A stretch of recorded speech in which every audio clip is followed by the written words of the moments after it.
casa de una señora maravillosa que acogía a niños que se encontraban en la misma situación que yo y que mi madre.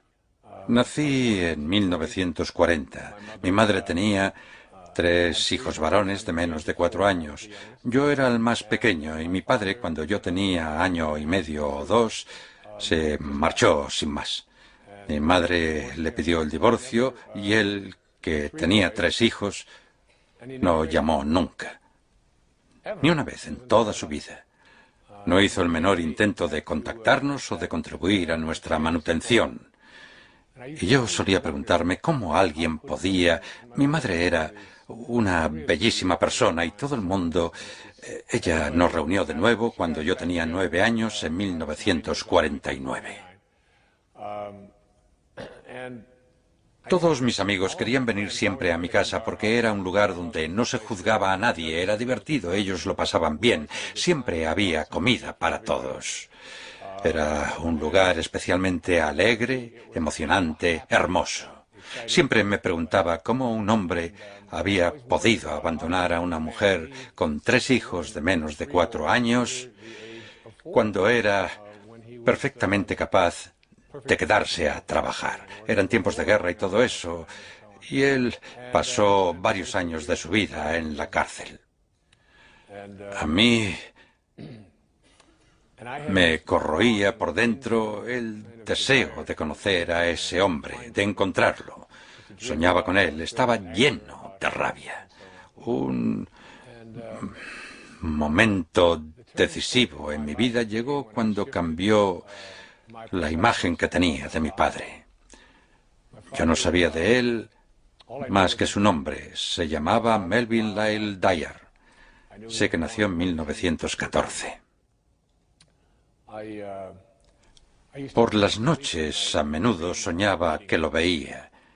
Despertaba lleno de ira, a veces sudando. Soñaba que me peleaba con él cuando dormía y me despertaba empapado, furioso. Durante todos esos años, hasta que cumplí los 34, en 1974, soñaba con él casi cada noche. Siempre le pedía a mi madre que me contara algo de él, cosas como dónde estaba. Ella albergaba hacia él un profundo resentimiento. Así pues, recibí una nota en 1974 o 73 que me informaba de que mi padre me la había enviado una prima a quien no conocía, llamada Dorothy Phillips. Me decía que mi padre había muerto 10 años atrás, en 1964, a los 49 años, de cirrosis, y que estaba enterrado en Biloxi, Mississippi. Había muerto en Nueva Orleans. Esa era toda la información de la que ella disponía. Mis 2 hermanos no querían ni oír nombrar a mi padre, creo que en parte porque se acordaban de él, eran 1 o 2 años mayores que yo. No querían saber nada, pero yo tenía una curiosidad muy grande, casi innata, por saber quién era esa persona. Por encima de todo, quería saber cómo había podido hacer eso y si reconocía a sus 3 hijos. De hecho, solo quería saber si reconocía a un hijo llamado Wayne. En esa época, yo trabajaba como profesor en la Universidad de St. John, en Nueva York. Daba clases de asesoramiento psicológico. Era la época en que Lyndon Johnson había incluido muchas cosas en su programa para una gran sociedad y se estaban integrando algunas escuelas del sur. Me ofrecieron un puesto en el gobierno federal, un trabajo temporal y a tiempo parcial para compaginarlo con mi labor docente. Debía coger un vuelo a un lugar de Mississippi llamado Universidad de Mujeres del Estado de Mississippi, que estaba en la ciudad de Columbus. Yo acababa de enterarme, no recuerdo exactamente hacía cuánto tiempo, de que mi padre había muerto. Al consultar un mapa vi que Columbus estaba a solo unos 300 kilómetros de Biloxi. Sabía que habían enviado el cadáver de mi padre como el de un indigente de Nueva Orleans a Biloxi. Así que llegué a Columbus, impartí mis clases y redacté mi informe sobre los derechos civiles, sobre si serían o no respetados. Luego alquilé un coche un viernes por la tarde. Era un Dodge Cornet de 1974 azul. En aquella época los cinturones de seguridad solo te sujetaban por la cintura y no por los hombros. Por extraño que parezca, mi vida en aquella época era muy inestable.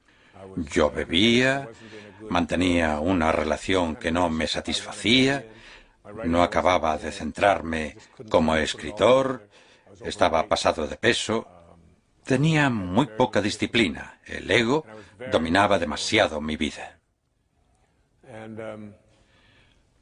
Siempre supe que estaba destinado a otras cosas, pero la obsesión con mi padre interfería en ello, me llenaba de rabia. Así que fui y subí al coche.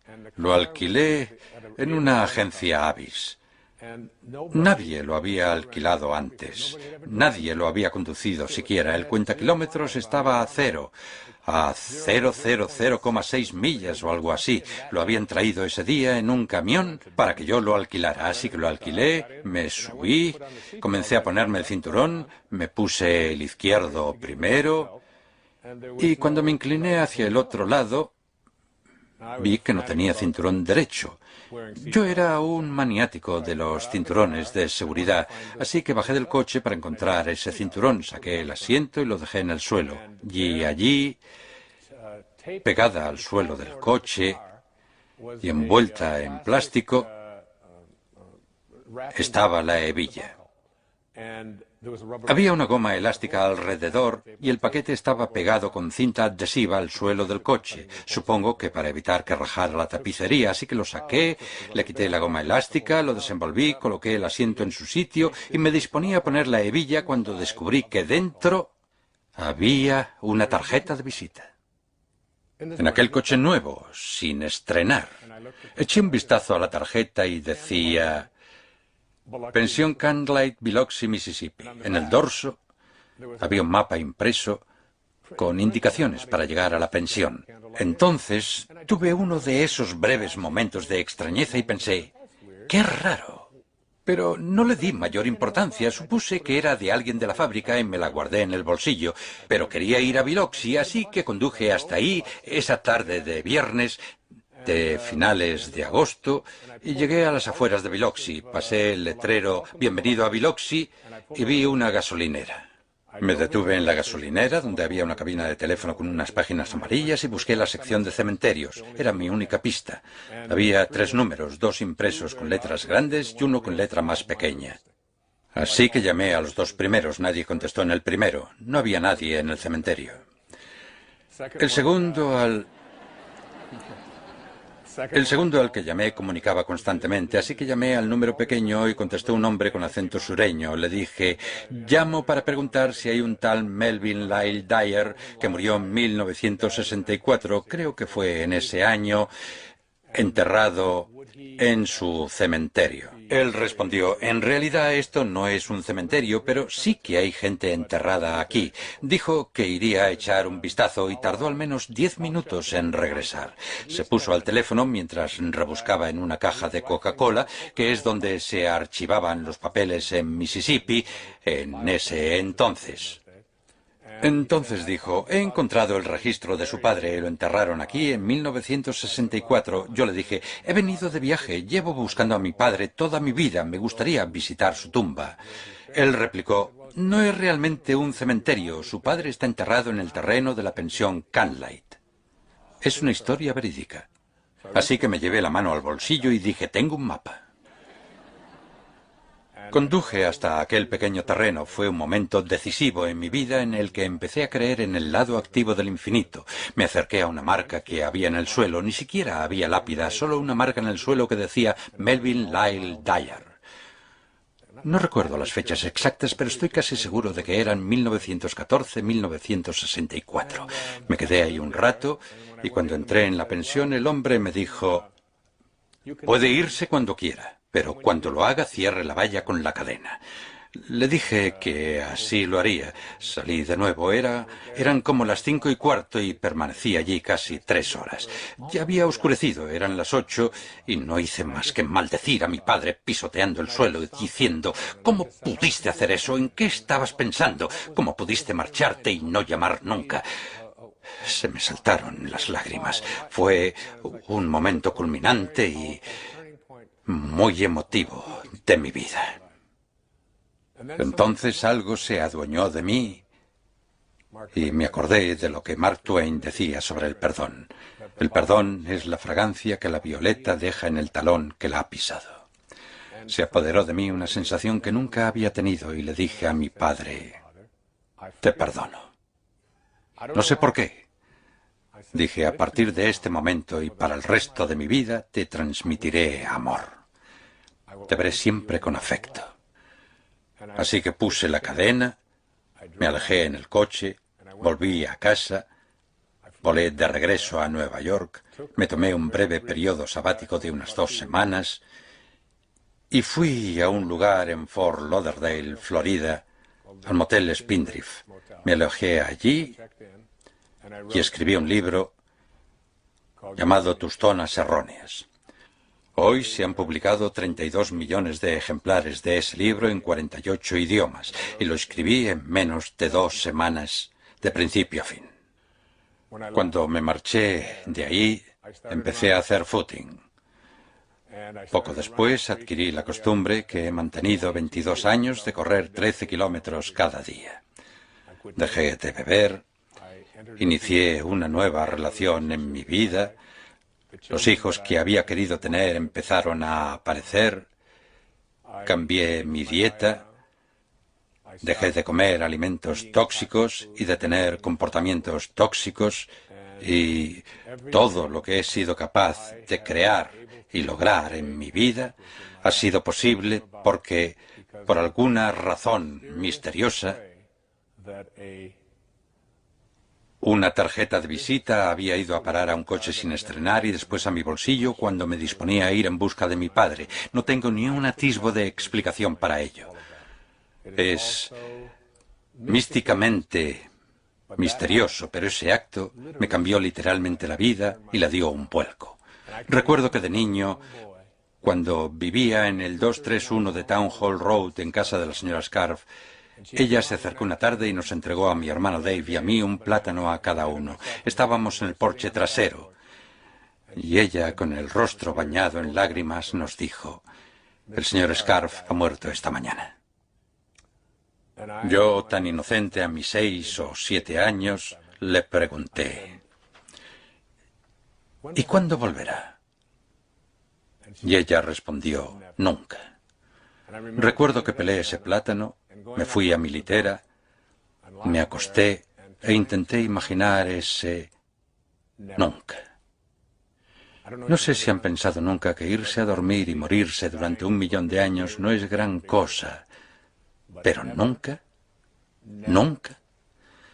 Fue entonces cuando empecé a comprender mi naturaleza infinita y a vivir en el lado activo del infinito. Hoy sé que lo que me ocurrió con mi padre, ese perdón activo, fue un instrumento muy potente que sembró en mí el objetivo que me ha traído hasta aquí y que me ha permitido crear este programa, el libro que he escrito y todos los otros logros de mi vida, incluidos mis hijos, incluido todo lo que más aprecio, incluida mi salud, mi capacidad de hablar sin leer notas, mi voz.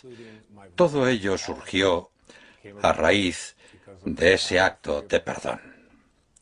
Vivo a partir de ese momento en el lado activo del infinito. Ya no vivo en un cuerpo que creo que no morirá. Sé que morirá, pero también sé que no es yo.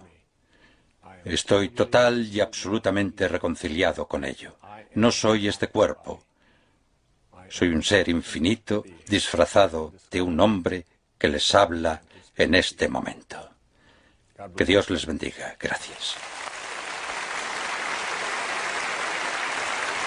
Gracias.